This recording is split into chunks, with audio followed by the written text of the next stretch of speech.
বহুত দিনৰ পিছত গুৱাহাটীৰ পৰা গাঁৱত আহিলোঁ। গাঁৱৰ পৰিৱেশ ধুনীয়া হৈ আছে এনেকুৱাই। আৰু আমি ভাবিলোঁ আজি বহুত দিনৰ মূৰত লাইপাত শাক কিবা কিবি আছে, তো বজাৰলৈ গৈ আহোঁ। আৰু এনেকুৱাই গৈ আছোঁ বৰ্তমান বাগানৰ মাজে মাজে। ফাইনেলি গাহৰিটো লৈ আহিলোঁ, ইয়া চোৱা আপোনালোকে।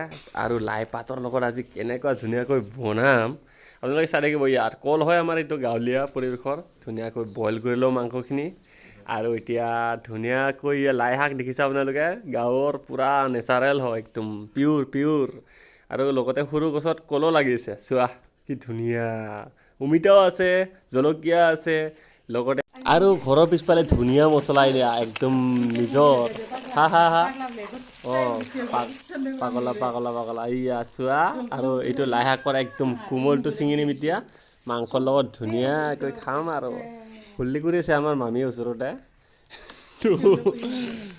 কাঁহীত ধুনীয়াকৈ দুখন পাত ছিঙি আনিলোঁ আৰু মাংসৰ লগত এতিয়া মিহলাই কৰাই খাম। আৰু একদম স্পেচিয়েলি হ'ব ধৰিছে, আৰু এপিচ ট্ৰাই কৰি চাওঁ। অ' মাই গড, মস্তি মজা। আপোনালোকে এনেকৈ খাব ইচ্ছা কৰিলে একদম বজাৰত যাব, ধুনীয়াকৈ গাহৰি লৈ আনিব আৰু এনেকৈ ভাজিব বনাব, একদম খাই দিলেই হ'ল। আৰু স্পেচিয়েল একদম দে আৰু